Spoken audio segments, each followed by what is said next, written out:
Chez les mains de Albert Abraham ben Shlomo, Chaim Victor ben Moussa, Bracha ve'atzlacha Liora bat Aziza, Toda Rabba, Yosef André ben Mathilde, non, Toda Rabba, même pas, juste le café, Toda Rabba.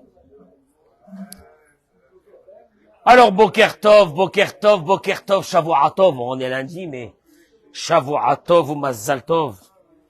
Eliyahu Hanavi, Zachor Letov, il va faire nos bsorot tovot, Yeshuot venechamot.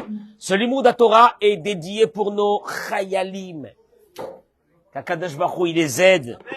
Toda Rabba. Vous êtes nombreux ce matin. Olivier est là. Olivier!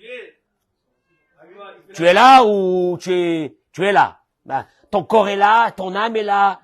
Tout est là, tout est là. Baruch Hashem.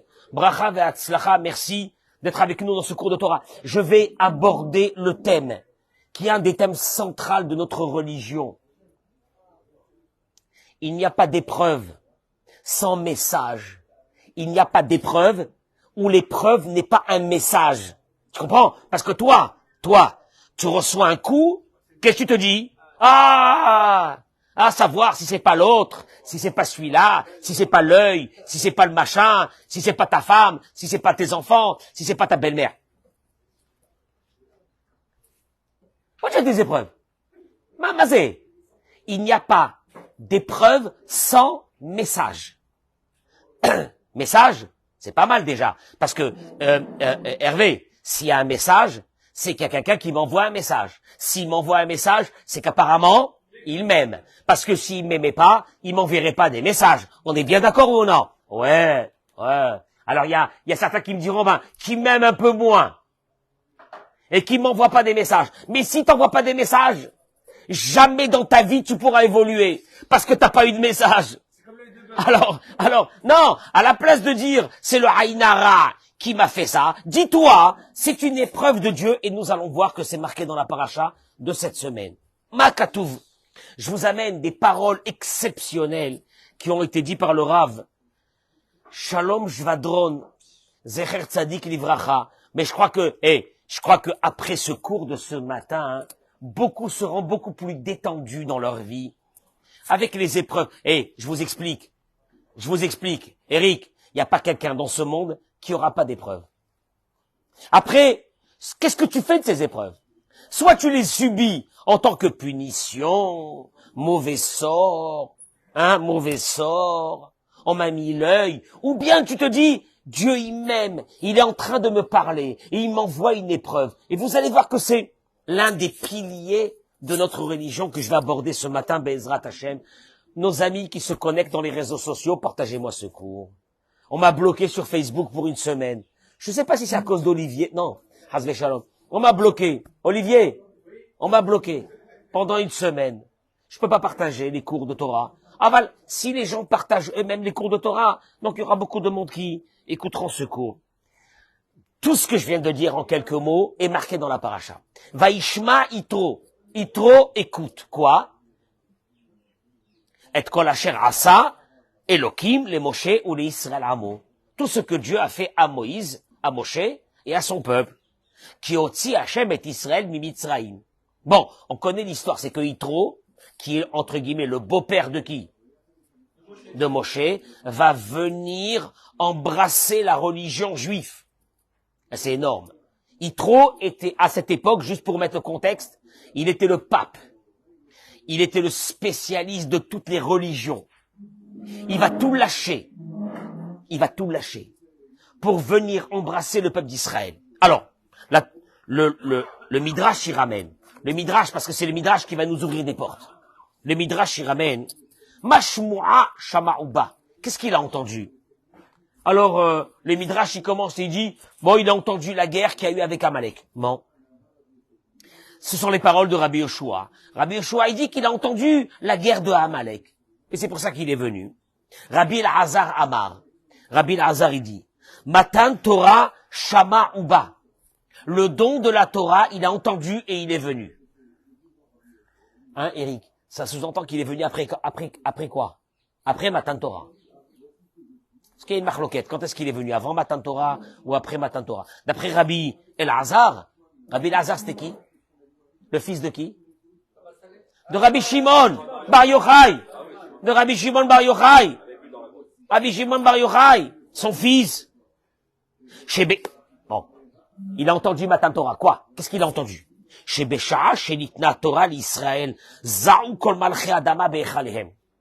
Au moment où il y a eu le don de la Torah, tous les rois du monde ont eu peur. Ils ont transpiré de peur.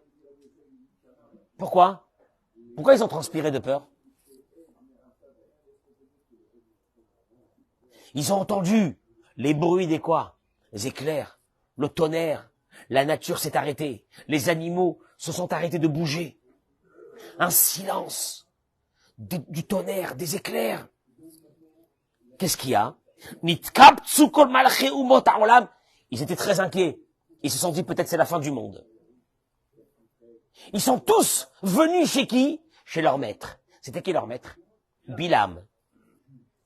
Amouroulo, ils lui ont dit, Bilam, chez Mahama Assezé, Oselano, que chez Assa, les Doramaboul, peut-être que l'histoire du déluge est en train de revenir. Fin du monde. Amar Lahem, il leur a dit, pas du tout. Dieu a déjà juré qu'il ne ramènera pas, qu'il ne ramènera plus le déluge dans le monde. Alors c'est pas un déluge. Amroulo, ils lui ont dit, Shema Maboul Shel Maïm et Nomevi, Maboul Shel Esh Mevi. Bon, peut-être que un déluge d'eau, il n'amènera plus, mais un déluge de feu, il va amener. Il leur a dit, il n'amènera plus ni un déluge d'eau, ni un déluge de feu. Et la Torah noten Akadosh Baruchu les Amo ou les Yedidav. Il est en train de donner la Torah à son peuple, à ses amis. Chez Neymar, comme il est dit, Adonai, Rose les Amo Iten. Olivier, il est en train de donner Rose. Rose. Et le Talmud il dit que En Rose est la Torah. Rose, c'est la Torah. Il est en train de donner la Torah à son peuple. Amrou, ils ont dit, Hashem yevarech et amo bashalom. Les peuples, ils ont dit que Dieu bénisse son peuple par la paix. Ou panu ve'alchu ish le mekomo. Ils sont retournés chacun dans son pays et dans son endroit, évaqués à ses occupations. Rabbi Eliezer, pas Rabbi Elazar. Rabbi Eliezer, il dit, Kriat Yamsouf Shama'uba. Il a entendu que la mer s'est fendue et il est venu. Il dit le Rav Shvadron, allez, fin du Midrash. Il dit le Rav Shvadron. Rabbi Elazar, pardon, c'est pas Rabbi Elazar, le fils de Rabbi Shimon Bar Yochai, autant pour moi. C'est Rabbi Elazar Hammodai. Il dit, un autre Rabbi Elazar, il dit que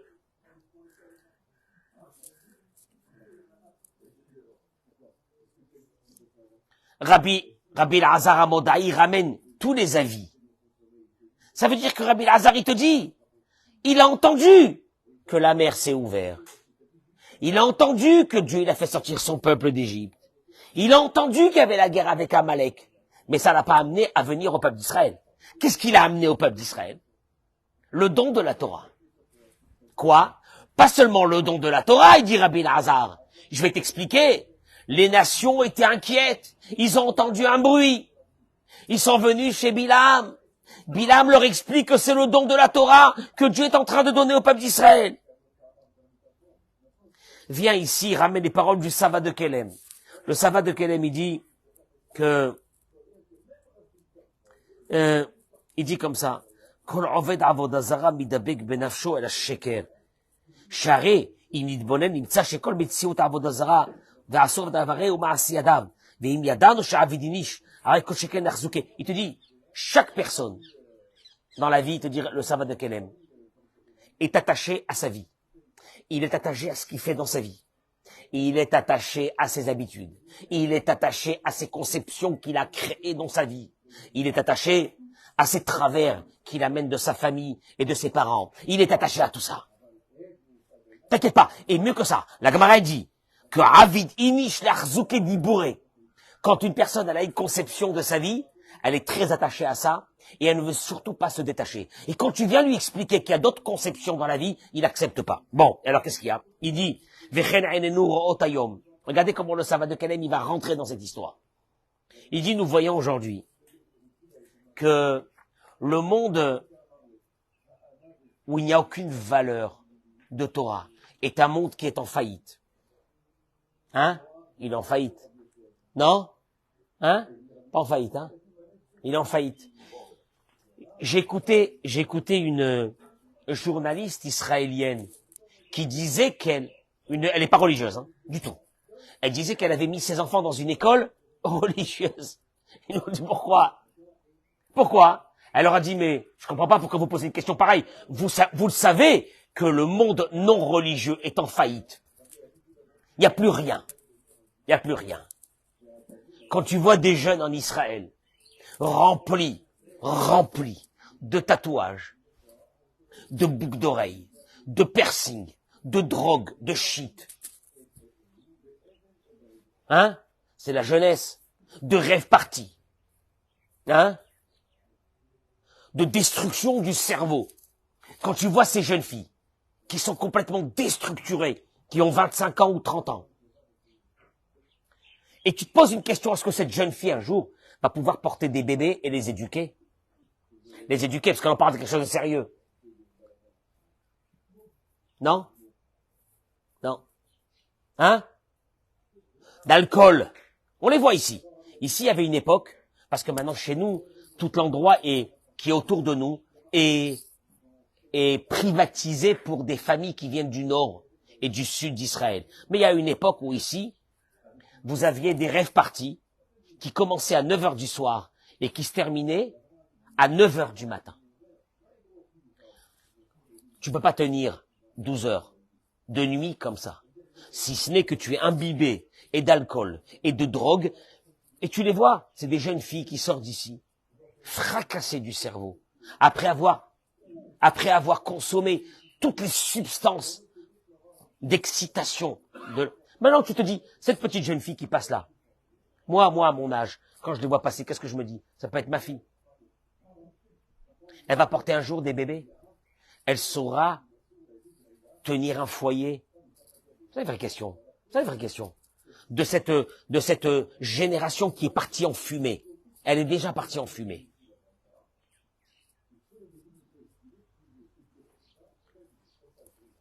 Il dit la chose suivante. Il dit le Savad de Kelem, Yitro a eu une conception de la vie différente des autres. Quoi? Vous allez le voir tout de suite. Parce que vous allez comprendre c'est quoi l'ADN de quelqu'un qui réfléchit. Quand il reçoit des coups, il réfléchit. Il y a des personnes qui ont cet ADN, il y a des personnes qui n'ont pas cet ADN. Il dit, quand Yitro a recherché à travers toutes les idoles la vérité, c'était un homme qui cherchait la vérité. Il a vu qu'il n'y avait rien, donc telle idole, il a laissé. Il est parti prendre une autre idole. C'est pour ça qu'il était spécialiste dans tous les idoles. Mais lui, il cherchait la vérité. Comme il cherchait la vérité, il n'est pas resté attaché à une conception de la vie en se disant c'est ça là. Non, c'est pas ça là, ben je vais chercher une autre. Eh ben c'est pas grave. Et alors, ouais mais à 25 ans, à 30 ans, de changer de vie, à 40 ans, c'est dur. Il te dit, moi je cherche la vérité. Elle marche pas celle-là, je vais chercher une autre. Veine. Biria shebakashat haemet ibit yitro vera od riya acheret amuka yoter sheotzia oto mishalvato.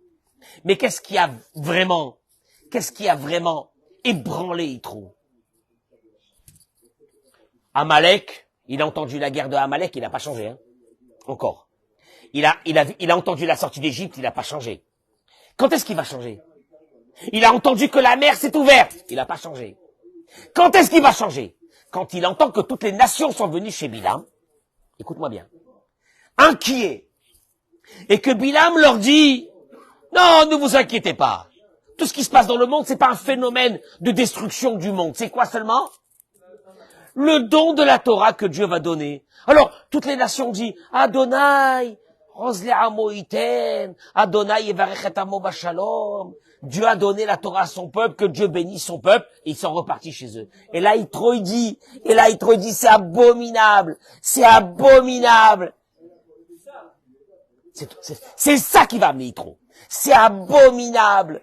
Vous entendez qu'il se passe quelque chose d'énorme qui s'appelle la venue des valeurs humaines, universelles pour les juifs, pour les non-juifs, pour tout le monde.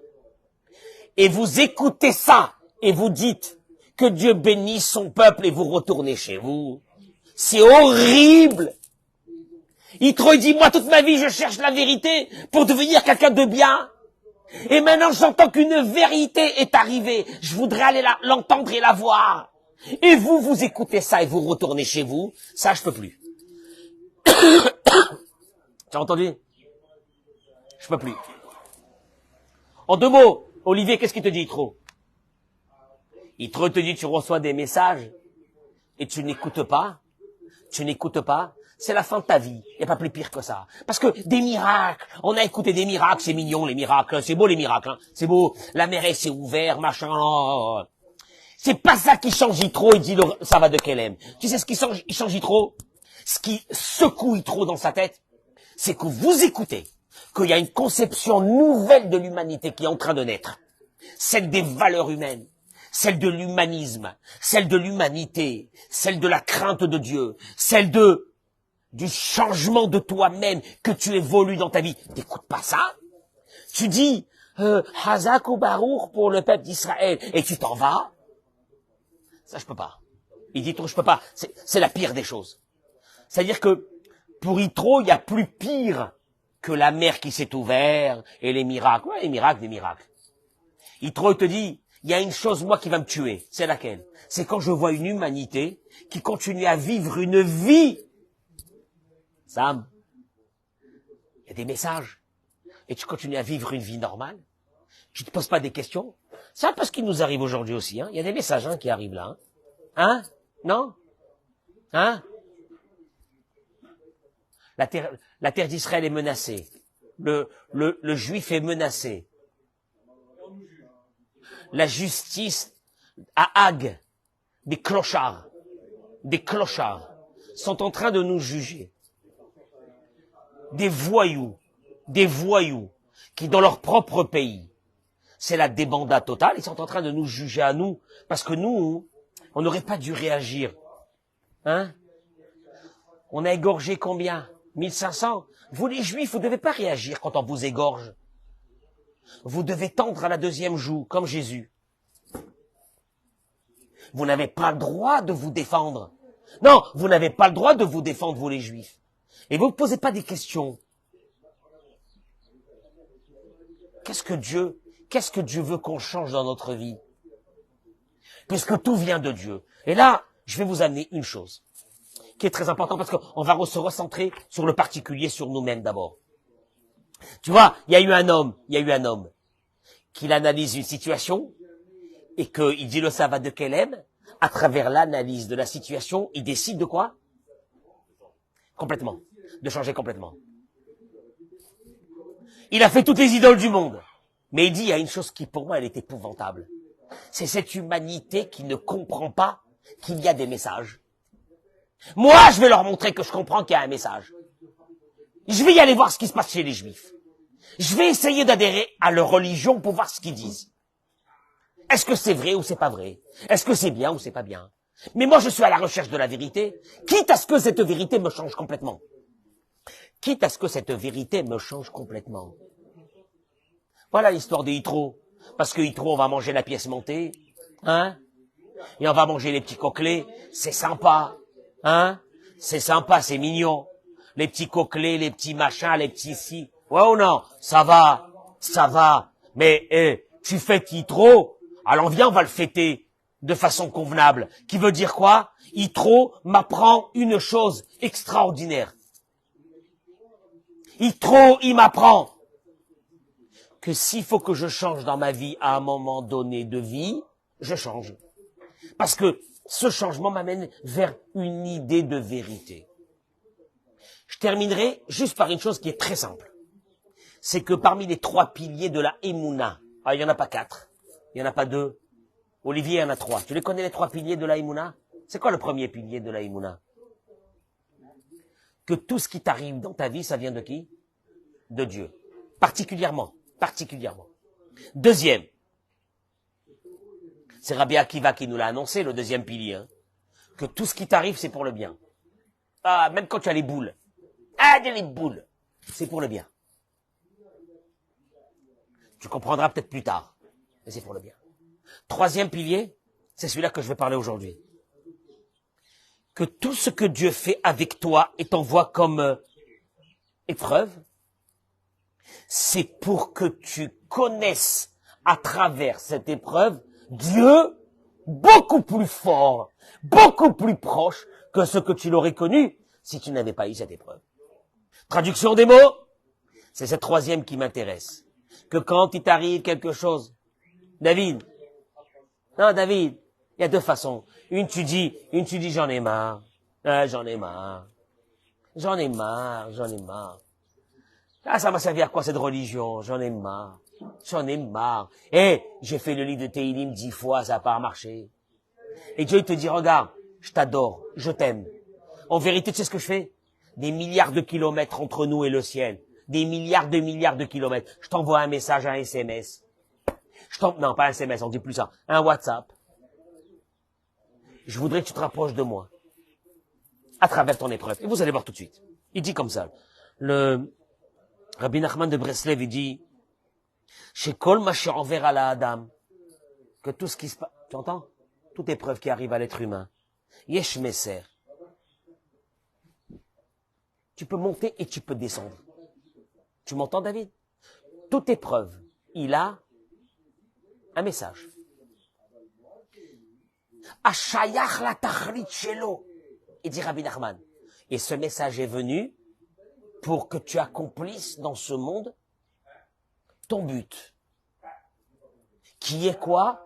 Un renforcement du lien avec Dieu. Nous, quand on a un coup, qu'est-ce qui se passe? On se rebelle. Oui ou non? On se rebelle. Ah, ça sert à rien. Ça sert à rien. Et Dieu, il te dit, écoute-moi bien. Écoute-moi, je t'en supplie, écoute-moi. Chaque épreuve, je t'en supplie, parce que je t'aime. On va le voir tout de suite. Parce que je t'aime. J'ai besoin d'avoir un lien avec toi. En te donnant, et combien de personnes qui m'ont dit à moi, ils m'ont dit, si j'avais pas eu ces épreuves, je me serais jamais remis en question. J'aurais jamais changé de vie. J'aurais jamais... Alors, il y a cela, et il y a les autres, qu'est-ce qu'ils vont te dire? Hein? Ah, c'est horrible. Je me suis rapproché de Dieu et il m'a envoyé des épreuves. Tu me suis ou non? Mais si tu as envoyé des épreuves, au contraire, c'est une validation qui va être proche de toi. Et regardez les mots. Il dit, Bevadaï, l'école d'avar chez Hachem Ansei Shtachlit, vers la Adam, les Amin, Bashkach, Prati, Techapesh, Machem, Rotsebi, mais non. En vérité, tu sais quel est ton travail, Samuel? Chaque épreuve, chaque problème, chaque colère, chaque contrariété, tu dois chercher, il te dit. Qu'est-ce que Dieu, c'est dur, hein? Qu'est-ce que Dieu, il veut de toi? Maintenant, il y a quelqu'un qui t'a agressé. Toi, ton cerveau, qu'est-ce qu'il te dit? Concentre-toi sur l'agresseur. Eh oui! Eh oui! Il m'a manqué de respect! Et Hachem, il te dit, à la place de mettre ta tête sur l'agresseur, mets ta tête. Qu'est-ce que Dieu veut de moi? Ouais, mais alors c'est trop facile. Dans ce cas-là, chacun, voilà. Ouais, mais alors dans ce cas-là, c'est n'importe quoi, c'est la porte ouverte à tous les courants d'air, chacun fait ce qu'il veut dans ce monde, et qu'est-ce que c'est ça? Et ça veut dire quoi? Je dois pas réagir, et alors, et comment? Et on va m'écraser. Oui ou non? זה דבר שהשכל הישר מחייב אותו. סוף כל סוף הבורא מעביר עליו מאורעות אלה בשביל ללמד אותו שכל מסוים. Il dit Dieu, il t'enverra dans ta vie les épreuves de ta vie pour t'apprendre ce qu'on appelle sechel. C'est quoi sechel? Une vision qui n'a rien à voir avec la vision là d'un animal, une vision. Oreroto, pour le réveiller. Les taken, les edavar. Parce que Dieu, il te dit, regarde, je t'ai envoyé dans ce monde pour que tu arranges quelque chose. T'avais l'orgueil. Je vais te casser en miettes. Maintenant, celui qui est cassé en miettes, qu'est-ce qu'il dit? Est-ce que c'est ça? Est-ce que c'est ça? Et Dieu, il te dit quoi? Je te casse l'orgueil, tu sais pourquoi? Tu sais pourquoi je te casse l'orgueil? Parce que c'est pour cela que tu es venu dans ce monde. Oh la asot chouva à les échet, ou pour faire tes chouvas sur une faute. Oh l'itrazek bekiyum izo mitzvah chaseralo. Ou bien parce qu'il y a une mitzvah que tu dois faire et que tu fais pas. Oh radoum, ou bien c'est quelqu'un endormi et qu'il faut le réveiller. Oh les hefer, ou bien le contraire. Oh les chobikdolot veniflaot, c'est quelqu'un qui vit dans un grand orgueil. Vetzarich le tzamtzem oto, et qu'il faut le quoi? Le rabaisser. Vechayav kol echad nishtadel lefi madregato la vide, et chacun selon sa possibilité, d'essayer de voir qu'est-ce qui va pas dans sa vie, pourquoi il a reçu cette épreuve. C'est dur, hein? C'est dur. Parce que quand tu as une épreuve, qu'est-ce que tu dis? Quelqu'un t'a volé de l'argent, qu'est-ce que tu dis? Hein? Il m'a volé. Il m'a volé. Il m'a volé. Il m'a volé, je vais me venger. Je vais le tuer. Hein? Et puis le cerveau, il est pris par ça. Eric, il m'a volé. Il m'a volé à moi. Il m'a volé. Il m'a volé. Mais jamais tu t'arrêtes en plein milieu et tu dis, pourquoi il m'a volé? C'est Dieu. Tu vois bien qu'en vérité, tout retourne vers la Imouna. Si c'est Dieu, pourquoi il a fait ça? Ameseraklali, Amekasher ben kol advarim avrim bechaya adam ou Imouna. En vérité, tout doit retourner vers une chose, vers ce pilier de la foi. Qui karetsono chez Hashem itbarach be'olamo ou les karevet adam la Imouna. Parce que l'essentiel d'un être humain, c'est de rapprocher un homme. L'essentiel de Dieu, c'est de rapprocher un homme à la foi. Alken, bechol macha envers la Adam, et que tout ce qui se passe dans ta vie, Hashem itbarach mekaven oto lilmod emuna. En vérité, Dieu, c'est un apprentissage. C'est quoi? Toutes les épreuves. C'est un apprentissage de choses que tu fais pas encore, ou qui vont pas dans ta vie, et que tu dois changer. Et en vérité, tu dois passer ton temps quand tu as une épreuve à essayer de comprendre qu'est-ce qui va pas dans ta propre vie et de changer. Tu sais pourquoi en plus? Parce que si tu changes, l'épreuve passe. Quand tu vois des gens, ma parole, qui se sont mariés, ils ont divorcé. Attends, ils se remarient, ils sont encore en divorce.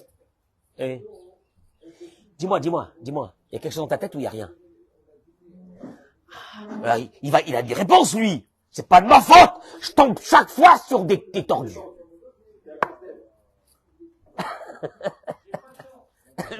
J'ai pas de chance. Eric, il y a pas de Dieu. Il y a pas de Dieu. Je tombe chaque fois sur des choses tordues, des tordus. Mais face, moi. C'est pas de ma faute. Le sort, j'ai pas de mazal dans ma vie. C'est simple, hein. C'est bien, hein. Et Dieu lui dit, regarde. Je t'ai envoyé la première femme pour qu'elle te change. Et qu'elle t'enlève un peu cet orgueil que tu avais en toi. Ah, va marcher. Je t'ai envoyé une deuxième. Rien. Il te dit, c'est épouvantable, ces gens-là, qui voient la vérité en face, et qui décident de partir. Tranquillement, comme si de rien n'était. Adam shishlo isorim. Je termine avec ces mots. Quelqu'un qui a des épreuves. Barosh ou barishona, au premier. Alav livdok et atzmo, il dit Rabbi Nachman. Ah, c'est lui. Première chose, tu veux que les épreuves s'arrêtent, commence à te concentrer sur toi-même. Alors, il explique ici, il dit, regardez, il y a, la Gemara dit, en yisurim belo avon. Il n'y a pas d'épreuve dans la vie sans avon. J'aime pas ce mot de avon. Avon, ça veut dire sans faute.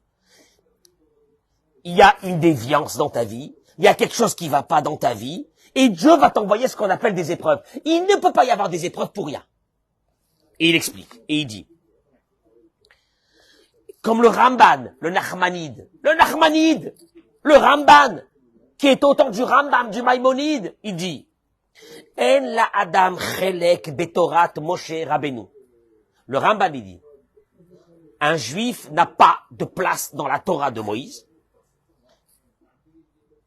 Il peut être un grand religieux, avec une grande barbe, un grand chapeau. Il n'a pas de place dans la Torah de Moshe. Pourquoi? Amin, jusqu'à qu'on arrive à cette conception fondamentale, Chez Kol Devarenu, que chaque chose qui nous arrive, ou Mikrenu, mais c'est quoi Mikré? Quoi Mikré? Les hasards. Quel hasard? Les hasards. Kulam Nissim. Tout est envoyé par Dieu. Ben im beteva ou minago shel olam. Des fois, c'est dans la nature. Tu te lèves un matin, ton pied, il te fait mal. Ah! Je sais pas où il est le bon Dieu dans cette histoire de mon pied qui me fait mal ce matin.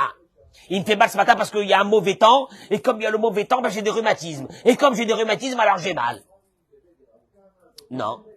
Il n'y a pas de nature. Ben barabim, ben bayachid. Que ça soit de façon globale, que ça soit de façon particulière. Une personne qui pense ça, elle n'a pas de place dans le peuple d'Israël. Eric, tu sais quand est-ce que tu as une place dans le peuple d'Israël? Et là, il y a assez mitzvot, qui sache que s'il se conduit en faisant attention à sa vie, en faisant attention au mal qu'il fait aux autres, en faisant attention à la méchanceté, en faisant attention à l'orgueil, en faisant attention à d'avoir de l'humilité, en faisant attention à ses yeux, en faisant attention à tout ça. Alors là, Yatzlichenu Zecharo, c'est ce qu'il va voir, il le sait. Hein? Les portes vont s'ouvrir. Veimir avoir allé, et il sait que quand il commence à dévier, Yachritenu Onso, il va commencer à avoir des soucis. Ah non. Et le Rambam il dit, celui qui n'a pas cette conception, écoute-moi bien, aujourd'hui, tu commences ta journée bien, tu fais attention avec ton mari, avec ta femme, tu fais attention aux amis, tu fais attention à tes parents, tu fais attention à ça, tu fais attention à tes enfants, tu fais attention à ta façon de parler, tu fais attention de regarder les autres. Oh non. Sache une chose, la journée sera belle. T'es méchant ce matin? T'es mauvais ce matin? Tu vas morfler. Ah, j'aime pas ça. Le Rambam, il te dit, si tu n'as pas cette conception, tu ne fais pas partie de la Torah de Moïse. Eric, c'est dur ça, Attention. Alors il te dit, une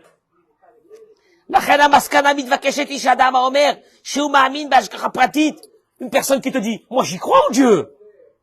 Tout vient de Dieu. Mais quand il m'arrive un souci, il n'y a pas Dieu. Le souci, c'est pas à cause de Dieu, c'est à cause de quelqu'un. Je termine avec ça.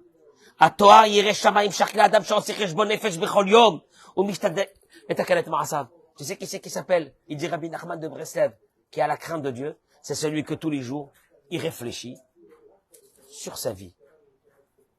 Ça revient à l'histoire de Yitro. Réfléchir. Tu réfléchis? Tu réfléchis à ceux qui sont autour de toi, comment ils vivent avec toi? Non? Ça t'intéresse pas? Non? Tu réfléchis à ce que ceux qui sont autour de toi, tu leur donnes du bonheur? Ou non? Tu réfléchis que quand tu regardes l'autre avec orgueil, ou tu regardes l'autre avec anava et avec amitié? Non? Etc. En deux mots, je vais te dire une chose. Eric, je termine avec ça. En deux mots.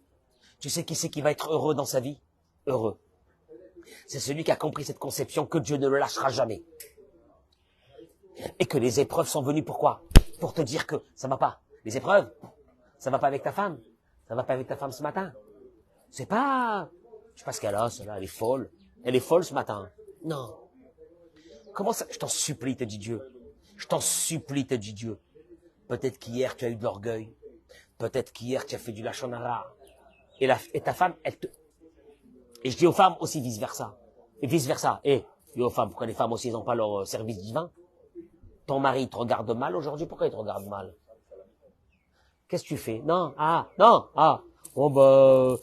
S'il est pas bien aujourd'hui, c'est son problème, c'est de sa faute. Non.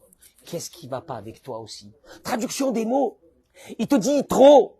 Je t'en supplie. Yitro, il a inventé un concept, Eric, que le monde n'a jamais vu ça. Yitro, il te dit, quand je regarde quelque chose dans le monde, je vois des messages. Les autres, ils sont repartis chez eux. Ils n'ont aucun message. Dieu, il a donné la Torah au peuple d'Israël, ils sont partis les pauvres. Les pauvres. Ils sont restés des peuples de barbares. Et ils ont disparu de l'humanité. Yitro dit non. C'est pas possible d'écouter c'est pas possible de voir des choses et de continuer ta vie normalement. C'est que tu es un grand malade. Je vais y aller voir ce qui se passe. Vaishma Yitro, on lui a donné une paracha. On lui a donné une paracha. Tu sais pourquoi? Parce que lui, il était le plus grand idolâtre du monde, mais il cherchait la vérité à travers tous ces idoles. Et quand on lui a dit, il y a une nouvelle Torah qui a été donnée, hein? Qui c'est? Quoi? Les Juifs. Qu'est-ce qu'ils ont? Ils ont reçu la Torah. Ils ont reçu une Torah. Je vais aller voir qu'est-ce que c'est, moi. Rabbi Lazar Amoda, il te dit, ce qu'il a tué à Yitro, c'est que les autres ont aussi entendu ça et qu'ils sont partis chez eux. C'est pas possible. Tu peux pas vivre une vie comme ça, où tu subis des choses et tu trouves des raisons aux choses pour continuer à être le même. Quoi? Tu peux pas te poser une question à la fin sur ta vie? Il y a des familles entières. Eric, il y a des familles entières que c'est des bagarres avec les enfants. Les parents avec les enfants. Moi, je dis aux enfants, mettez-vous en cause. Qu'est-ce qui va pas avec vos parents? Mais moi, je voudrais dire aussi aux parents, mettez-vous en cause. Vous avez peut-être quelque chose qui va pas dans votre tête, pour lequel vous et vos enfants, c'est la guerre. Mettons en, tu sais quoi? Même Yitro, qui était un pape, qui pouvait dire, je reste. Moi, c'est mes convictions de ma vie. On me les changera pas. Qu'est-ce qu'il dit trop? Je vais aller voir. Peut-être que ça fait 100 ans que j'ai tout foiré. Et je suis dans le féker. Hein? Il mérite une paracha. Il mérite une pièce montée, ce type-là. C'est sûr qu'il mérite une pièce montée. Tu sais quoi? Il nous a appris une chose. Et dans ta vie, tu recevras des claques. C'est pas parce que Dieu il t'aime pas. C'est parce que Dieu t'envoie des messages à une condition. Tu risques de recevoir encore très longtemps des claques si tu changes pas parce que il te lâchera pas. Ou bien, mets-toi en question.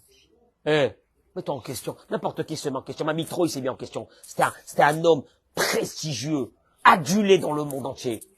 Imagine-toi que le pape, un bon matin, on entend que le pape à Rome, il est venu à Jérusalem, il s'est converti au judaïsme. Qu'est-ce qu'on va dire? Mon Dieu, quel scandale. Qu'est-ce qui s'est passé? Quoi? Comment? C'est dur, hein? C'est dur. Non, mais lui, il dit, il n'y a rien de dur. La chose la pire qui peut nous arriver, c'est de ne pas changer. Par contre, si tu cherches la vérité, et tu cherches la vérité jusqu'à que tu trouves une vraie vérité dans ta vie, et que tu comprends que toutes les épreuves de Dieu qui t'envoient, c'est pourquoi? Il faut changer. Il faut changer, ne reste pas un tordu. Du début de ta vie à la fin de ta vie. C'est pas possible, ça. Rabbi Hanania ben Akashia omer ata kadosh baruch hu lezakot et Israël lefichach hirba lahem Torah ou mitzvot sheneemar Adonai chafetz lema'an tzidko yagdil Torah, vient dire, je dédie ce Kaddish aussi pour tous ceux qui n'ont pas personne pour faire Kaddish pour eux, alors que ce Kaddish soit pour eux. Idgadal, Vidkadash, Sheme Rabba, Be'alma, Dibera, Kirute, Viamlich, Machute, Viatzma, Pokane, Vikarev, Meshiche, Bechayechon, ou Viamechon, ou Bechayedechol, Bet Israël, Ba'agala, ou Bizman, Kari, Vimo, Amen, Yehe, Sheme Rabba, Mevarach, לעלם ולעלמא יתברך וישתבח ויתפאר ויתרומם ויתנשא ויתהדר ויתעלה ויתהלל שמא דקודשה בריחו בעלה מכל ברכתה שירתה תשבחתה ונחמתה דאמירן בעלמא ואמרו אמן על ישראל ועל רבנן ועל תלמידיהון ועל כל תלמידי תלמידיהון דיאטבין ועסקין באורייתא קדישתא דיבאתרא הדן ודין בכל אתר ואתר יהא לנה ולהון ולכון שלמה חינה וחיסדה ורחמה מן קודם אל המרי שמיה והרעה ואמרו אמן יהא שלמה רבה מן שמיה חיים וסבא וישועה ונחמה ושזבה ורפואה גאולה וסליחה ורפרה ורווח והצלה לנו לכל עמו ישראל ואמרו אמן עושה שלום במרומיו וברחמיו יעשה שלום עלינו ועל כל עמו ישראל ואמרו אמן. Une semaine exceptionnelle, amen, Kenny Ratson. On a David Lévy, David Biton. Et tu sais quoi? Si le Mashiach, il vient pas tout de suite, il y a un problème. Chazak ou Baruch.